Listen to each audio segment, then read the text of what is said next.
of sound bites, and the media, particularly the Western media, thrives on depictions that are common, that are understandable by them. So they want to talk about religion, they want to talk about politics, they want to talk about violent youth, without recognizing that there's a longer history here.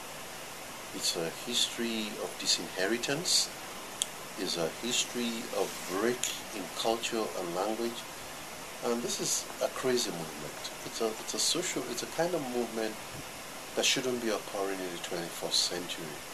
But you have to trace it back to the way northern Nigeria, in spite of the fact that it's provided the dominant rulers of Nigeria, has been marginalized as a territory itself by its own rulers. Now, people talk about the northern Nigerian ruling elite or ruling clique. It's a ruling elite that has mobilized politics around northern privilege. But northern privilege, from my perspective, if there's any word like that, because I don't think there's any monolithic northern Nigeria anymore. But if there's any word like that, it's that of a minority of rulers created through the way Nigeria was colonized and the amalgamation, the creation of the Nigerian state today, Nigerian state and Nigerian nation. So we're talking about things that go back to 1914, when the protectorate of northern Nigeria was brought together with the protectorate of southern Nigeria and the Lagos colony. Now, these newspapers, the media has no time for that kind of explanation.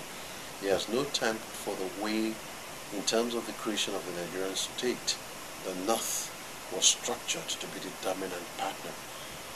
We've had a long history in all of that struggles of really having a proper Nigerian federalism that includes effective distribution of resources, effective distribution of access to power. And what we've seen, Boko Haram means people who reject Western education. It's a resistance movement. It's a movement of malcontents that uses religion and modernity as an excuse. What you have today with the economy in northern Nigeria. Northern Nigeria used to be agriculturally productive, but northern Nigeria now lives off, like a large part of Nigeria, off the rent of the oil of the delta. So you have a situation where there are no industries, so there's deindustrialization, there are no agricultural farms or plantations because the Nigerian government and the Nigerian elites went crazy for about 20, 30 years neglecting agriculture, and when they did not neglect agriculture, they were anti-smallholders, so they invested in plantation, and they invested not in plantations, in large farming projects that have not worked.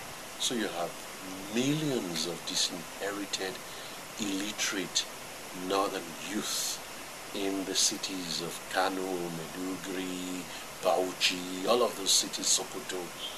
And these are easy pickings for anybody who will mobilize them. They're normally young, poor, urban, and rural youth. So they're not in school. Somebody can mobilize them. They see suffering around them. So you explain their sufferings, their deprivation, their lack of access to resources in a religious guise, and mobilize them.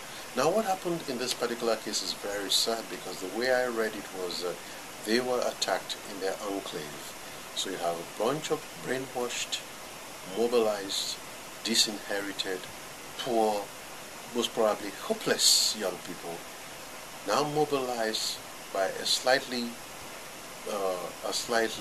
warped leader who has a wrong conception of Islam, a wrong conception of Quranic readings, who is anti-modernity, and you have the Nigerian state descend on them with the full force of its might.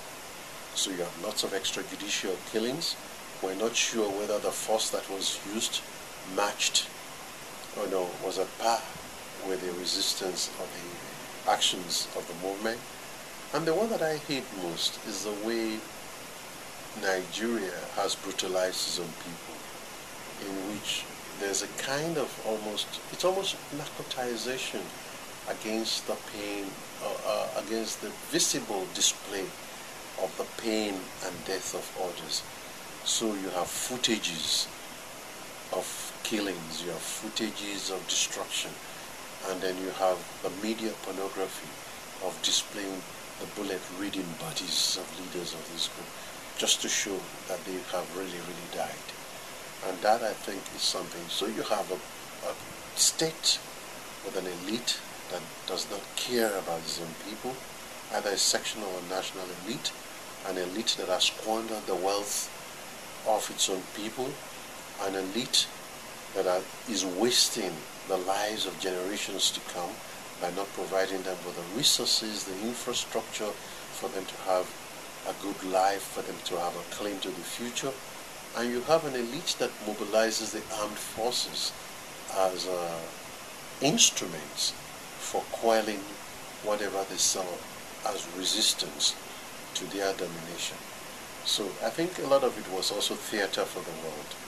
Nigeria does not want to have the same reputation of Afghanistan, Pakistan, or some other places where you have Islamic, political Islam in a militant and insurrectionary way.